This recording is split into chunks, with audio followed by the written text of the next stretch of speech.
Bonsoir à tous, bienvenue dans le point de l'actualité de ce 14 août sur RTI 1. À la une, cette rencontre à la primature sur le développement sous-régional. Ibrahima Memounatou, récemment réélu à l'Assemblée nationale togolaise et désignée présidente du Parlement de la CEDEAO, a été reçue par le Premier ministre ivoirien Robert Begré-Mambé. Il est à Abidjan pour les travaux de la commission mixte du Parlement de la CEDEAO.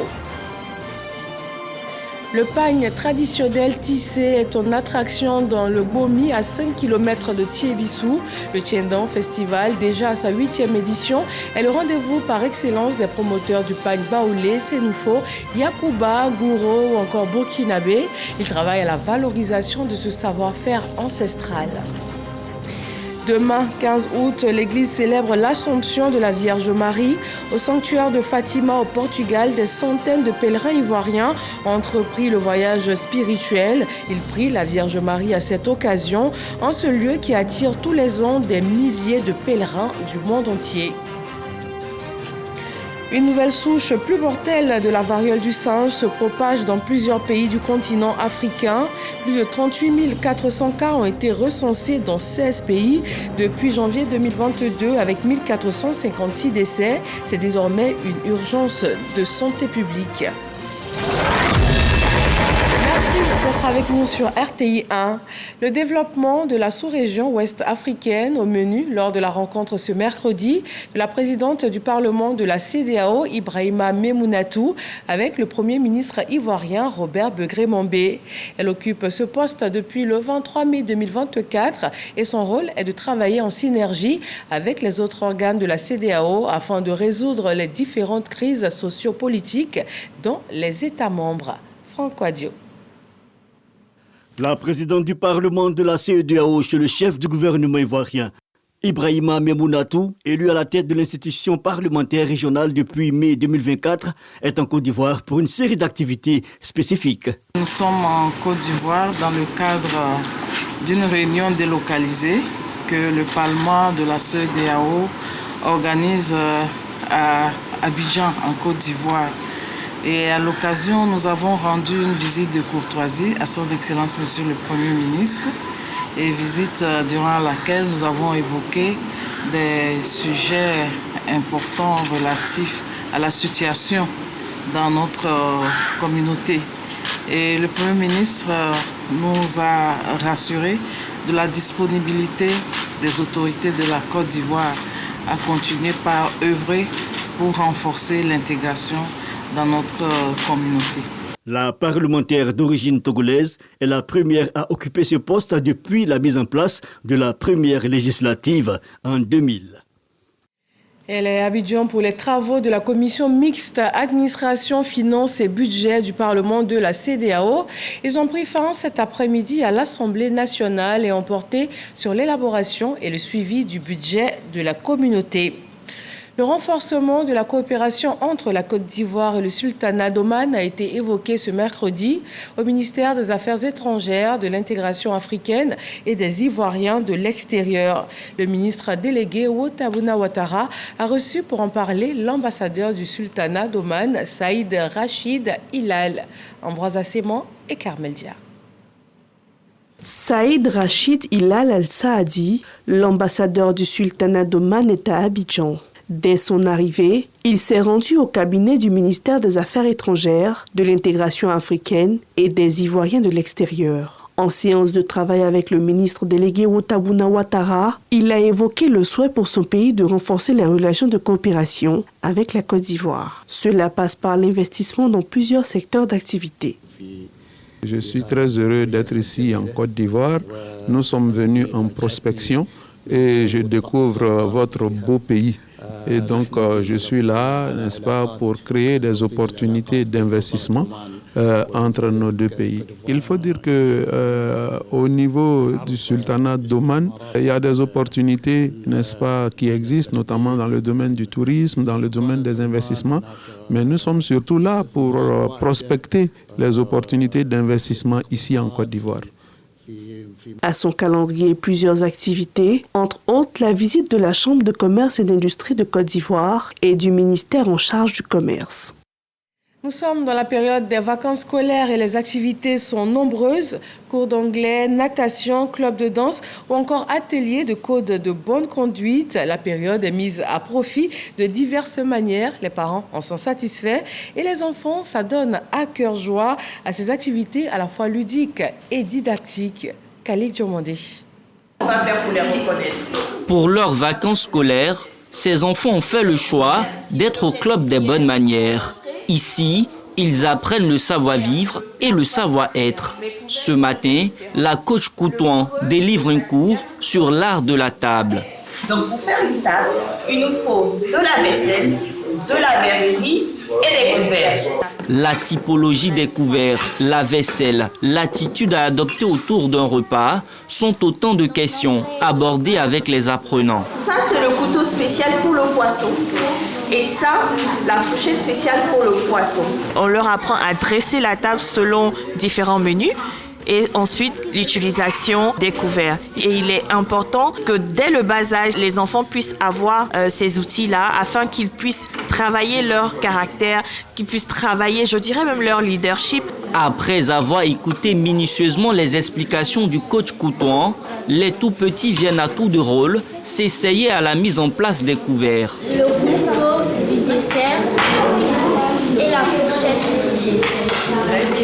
Quand je vais sortir d'ici, je vais aller reproduire ces choses à la maison. Aussi, je vais les refaire quand il y aura des invités et j'aiderai maman à dresser la table. Je rêve d'être chef cuisinier. Je pense que ce cours va beaucoup m'aider. Loin des assiettes et des cuillères, dans ce bâtiment à la Riviera Abata, un autre groupe d'enfants profite des vacances pour se familiariser à l'anglais.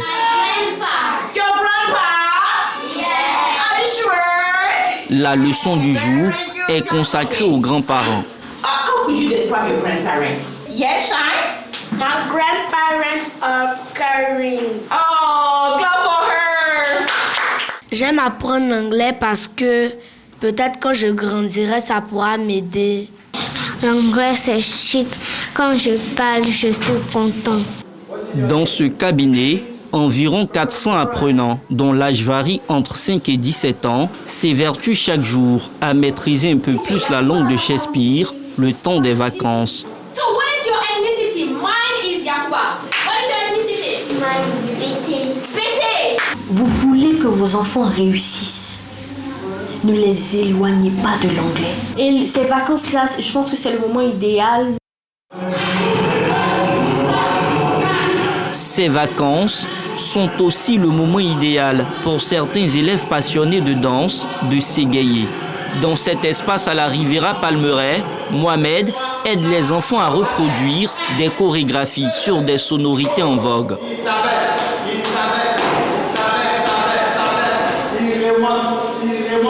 Nous plongeons les enfants dans l'art africain. Nous apprenons tous les pas de danse, que ce soit traditionnel, coupé décalé, afrobeat, nous apprenons tout.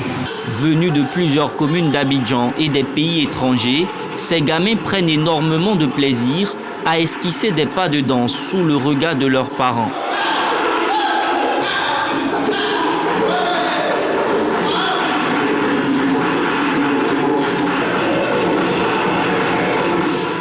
Les chorégraphies que nous faisons ici pourront m'aider à mieux danser quand il y aura des fêtes scolaires avec mes amis.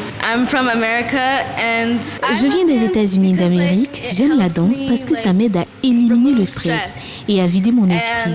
C'est pourquoi j'aime danser. C'est amusant. Dans la capitale économique ivoirienne, il existe une palette d'activités pour occuper sainement les enfants pendant ces vacances.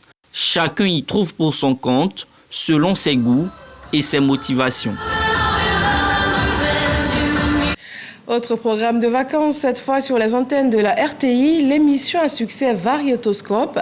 Après la tournée régionale, c'est la première manche éliminatoire. Elle s'est tenue le samedi 10 août dernier au Palais de la Culture de la commune de Trècheville. Gilles Tonian et bienvenue Kwao.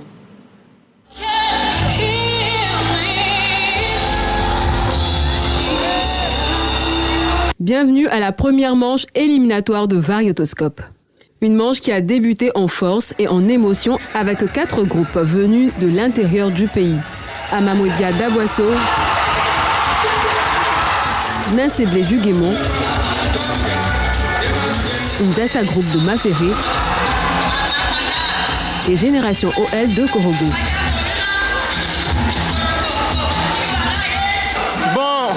Un peu stressante, mais Dieu fait grâce.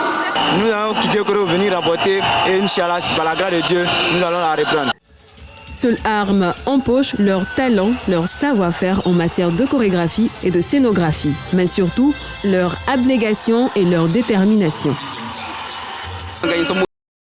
L'esprit est là, vraiment, on ne néglige pas l'adversité, on assure, on sait vraiment que Dieu va faire grâce.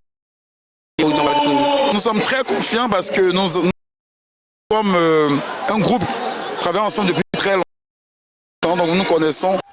Réputé pour ses chorégraphies traditionnelles et ses faits de société, Variotoscope a des critères de notation basés sur l'innovation artistique, comme l'affirme Kiprezadi Landry, membre du jury. Il est fondamental, c'est la créativité, la dextérité, la synchronisation et surtout la beauté du spectacle. Bien que les critères soient statiques, le jury, lui, ne l'est pas, comme l'a rappelé Barthélémy Inabozouzoua, producteur délégué de l'émission. C'est un jury tournant, ce n'est pas les mêmes que vous allez voir à la deuxième manche. Ceux qui constituent des membres du jury pour les pistolets, ils se trompent. Il faut danser, parce que nous sommes en télévision et on ne peut pas véritablement pistoler quelqu'un. Après les différentes prestations et la délibération du jury, Amamwebia d'Aboasso a occupé la première place et file directement pour la finale. Aboasso est suivi de Unzasa Group de Maféré, qualifié pour la manche des seconds. Les groupes du Guémont et de Korogo, arrivés respectivement 3e et 4e, sont eux éliminés. Miss Belmondogo, ministre de la Cohésion nationale, de la solidarité et de la lutte contre la pauvreté, a profité de l'occasion pour encourager la jeunesse ivoirienne à continuer de pratiquer le vivre ensemble. C'est une jeunesse du district d'Abidjan qui a répondu présente et qui a manifesté sa joie d'assister à cette première manche. Ancienne danseuse, je suis venue supporter le groupe d'Aboasso. Le spectacle, waouh, Variotoscope, tout j'ai imité mais jamais égalé. Tout comme la jeunesse ivoirienne, des touristes également présents pour profiter du spectacle et découvrir la culture ivoirienne. C'est excellent. Je suis un peu plus imprégné de la culture ivoirienne. Et il y a une certaine diversité que l'émission essaie de mettre en exergue, ce qui est très valorisant. I very much appreciate it. Tous les danseurs étaient fantastiques. J'ai beaucoup apprécié le spectacle. Toi, n'oublie pas que c'est Dieu qui nourrit le crapaud. Cette première manche de Variotoscope a su captiver le public. La compétition ne fait que commencer. Deuxième manche éliminatoire, jeudi 15 août, toujours au Palais de la Culture de Treichville à 15h.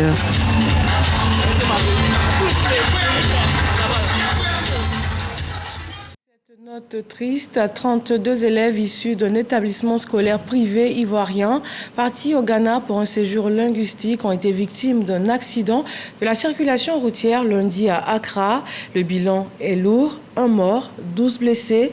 Le gouvernement ivoirien se tient aux côtés des familles et des enfants. Un avion a été mis à disposition pour les ramener sur Abidjan. À l'accueil à l'aéroport, la ministre de la Cohésion nationale, de la solidarité et de la lutte contre la pauvreté, Miss Belmondogo, leur a traduit le soutien et le réconfort de l'État de Côte d'Ivoire. Toutes nos condoléances à la famille éplorée et nos vœux de prompt rétablissement à tous les blessés. Dans la région de Gbeke, 150 jeunes vont pouvoir passer gratuitement leur permis de conduire. 30 jeunes entrepreneurs ont aussi reçu des financements dans le cadre du projet Micro-Petite Entreprise et des produits pharmaceutiques. Le conseil régional entend permettre à ces jeunes de créer et de booster leurs activités économiques. Kader Sogodogo. Des mains du ministre de l'Environnement, du Développement durable et de la Transition écologique, Jacques Assaoure Kona, par ailleurs président du conseil régional de Gbeke, 150 jeunes reçoivent des bons de permis de conduire. 30 entrepreneurs reçoivent des chèques dans le cadre du projet Micro-Petite Entreprise, MPE, et 3 ONG évoluant dans le domaine de la santé bénéficient de produits pharmaceutiques. Une série de dons à l'initiative du conseil régional de Gbeke. Les bénéficiaires se réjouissent du soutien de la collectivité territoriale. Je suis un agent de sécurité. Partout où je passe, on me demande un permis. Je n'ai pas un permis. C'est bon là, vraiment, ça me fait du bien. Cette somme nous aidera à faciliter notre travail. Ces matériels médicaux, souvent, on en manque dans nos centres de santé. Vraiment, avec ce soutien, je pense que nos bénéficiaires vont faire bon usage. Pour le président du conseil régional de Gbeke, le ministre Jacques Assaouré Kona, cette action s'inscrit dans la vision du président de la République Alassane Ouattara qui met l'homme au cœur du développement. Demander aux jeunes de nous faire confiance, de faire confiance au conseil régional de Gbeke, mais surtout de faire confiance au président de la République, son Excellence M. Alassane Ouattara. Ce projet est issu de sa vision. C'est lui qui a eu l'idée de faire en sorte que des fonds soient mis à la disposition des jeunes pour développer des activités génératrices de revenus. Les différents partenaires et Ela Banda, préfet du département de Botro, représentante du préfet de région, président du comité local de sélection des bénéficiaires, invitent ceux-ci à utiliser à bon escient ces dons. Une invitation et un accompagnement au développement économique pour les jeunes et cette jeunesse qui se retrouve aussi au cœur des enjeux électoraux. À 12 mois de la présidentielle de 2025, les animateurs du RHDP dans la Bagoué sensibilisent les nouveaux majeurs à s'inscrire sur la liste électorale, un acte citoyen et républicain. Siekwasi, Franck Kwadio. Fonona Koulibaly, député de Pongala à la rencontre des jeunes. Au cœur de cette conférence publique, la question de la révision de la liste électorale qui démarre en septembre prochain. Il est porteur d'un message du coordonnateur principal du RHDP de la Bagoué. Il s'agit d'inviter les jeunes à adopter une démarche citoyenne. Nous avons demandé à nos parents qui n'ont pas d'extrait de naissance de pouvoir se mobiliser pour faire en sorte que les audiences foraines soient un succès dans notre circonscription. Et nous les avons appelés à s'inscrire après les audiences foraines sur la liste électorale pour pouvoir prendre part au vote. L'avenir, c'est eux. Et le président de la République, son Excellence Alassane Ouattara, compte sur eux pour continuer son œuvre qu'il a entreprise, son œuvre de développement de la Côte d'Ivoire. En marge, une récompense des meilleurs acteurs du système éducatif, des lots composés de kits scolaires et d'ordinateurs portables. Nous tenons vraiment au nom de l'ensemble des étudiants du Pongala, lui traduit vraiment ses sincères remerciements. Pour ce qui est du message de l'honorable, je pense que c'est un appel vraiment à l'endroit de toute la population, du canton Pongala. Surtout ce message lié à la sensibilisation des étudiants forains. Nous sommes à sa disposition pour l'accompagner dans cette tâche. L'étape suivante après le canton Pongala, Kassamblé. Dans le Grand Togo, au zone nord-est de la Côte d'Ivoire, la coordination régionale RHDP a été investie.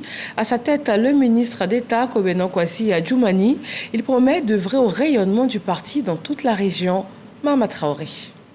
Eugène Akawele, président du Conseil économique, social, environnemental et culturel, CESEC, a conduit la délégation mandatée par le directeur du Rassemblement des oufouettistes pour la démocratie et la paix, RHDP, dans la région du Grand Togo. Délégation venue investir la coordination régionale dirigée par le ministre d'État Kobena Kwasi Adjoumani, structuration du parti au niveau local, révision de la liste électorale présidentielle de 2025. Eugène Akawele met en mission Kobena Kwasi Adjoumani et son équipe. L'objectif qui nous est fixé à terme est l'élection dès le premier tour du président Alassane Ouattara, notre candidat.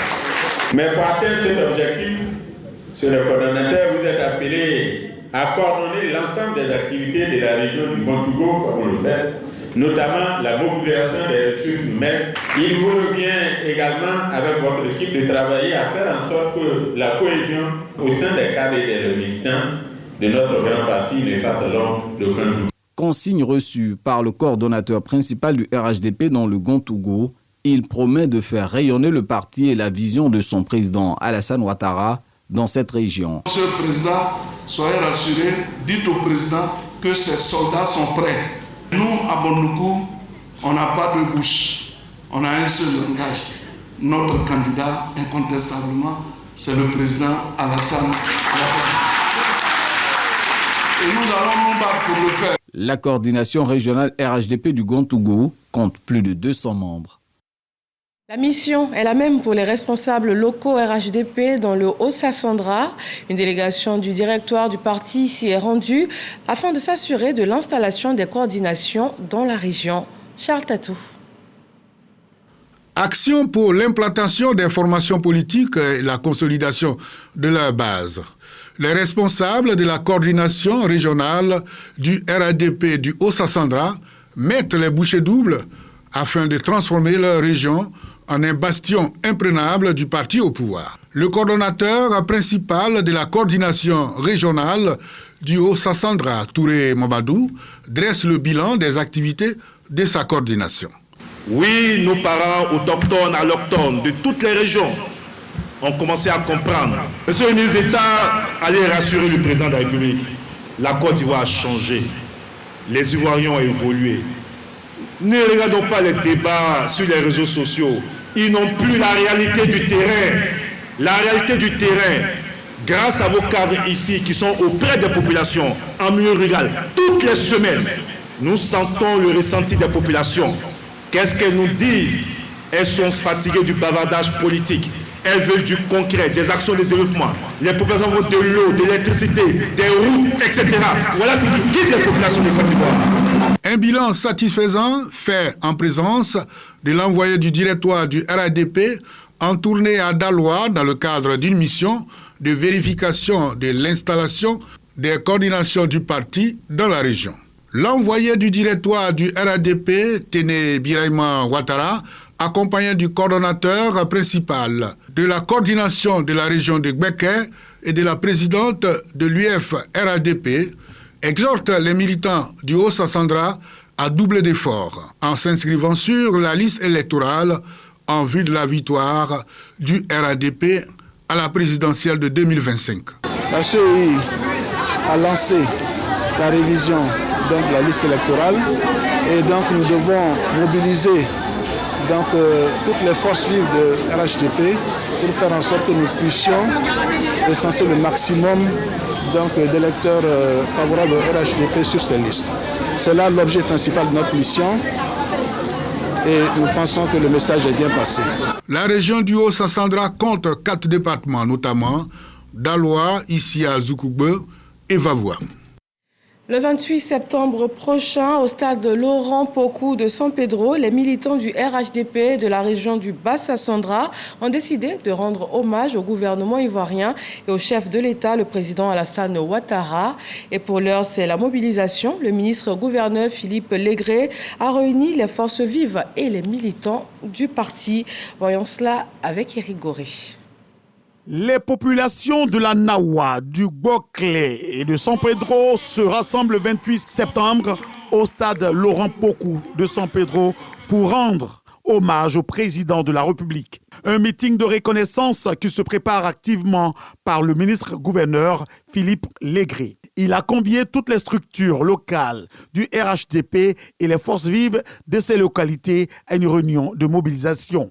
Ils entendent manifester leur gratitude au président de la République pour toutes ces actions de développement réalisées et en cours. La rencontre de Sassandra visait donc à sonner la mobilisation. Ce que nous avons vécu et ce que nous vivons aujourd'hui, la différence est tellement nette qu'il convient que toutes les populations qui ont bénéficié des réalisations, des grandes infrastructures, qui ont bénéficié des infrastructures pour améliorer leur bien-être, leurs conditions de vivre, eh bien qu'on puisse dire merci au président Ouattara.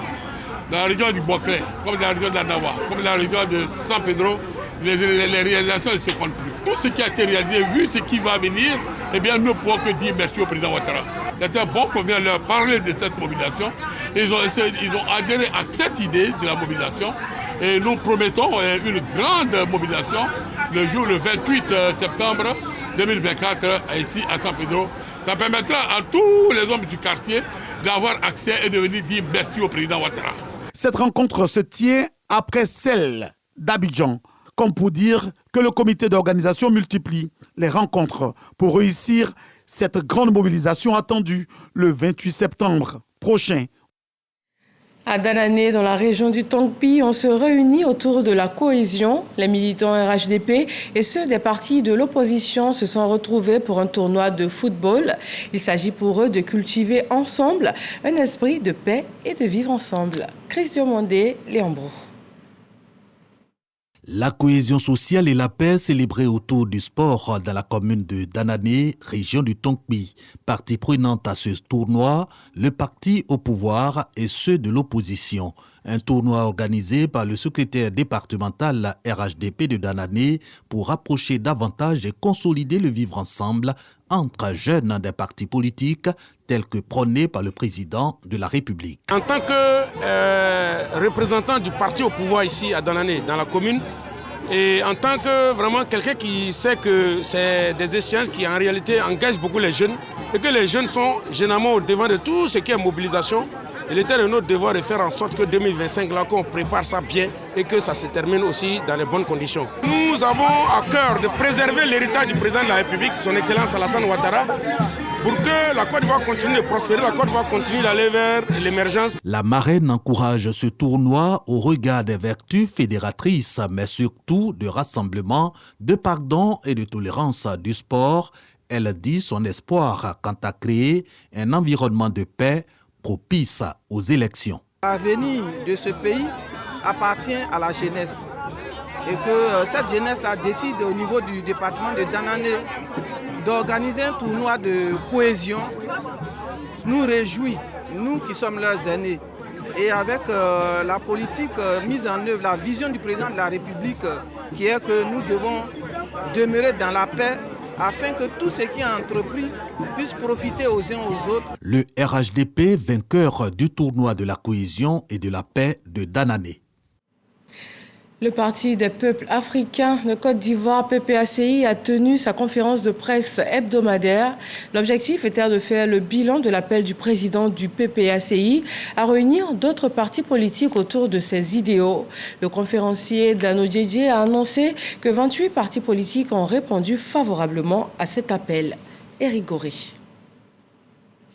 Lors de cette conférence de presse, Dano Djedje Sébastien, président exécutif du Parti des peuples africains de Côte d'Ivoire, PPACI, a expliqué qu'après l'appel de Laurent Gbagbo le 14 juillet, lors d'un meeting à Beaunois qui invitait au rassemblement de l'opposition, il a été mis en mission par son leader afin de rencontrer les différents représentants des partis concernés pour mettre en pratique ce projet. Ce sont au total 28 formations politiques qui ont été contactées par Dano Djedje selon ses propres termes.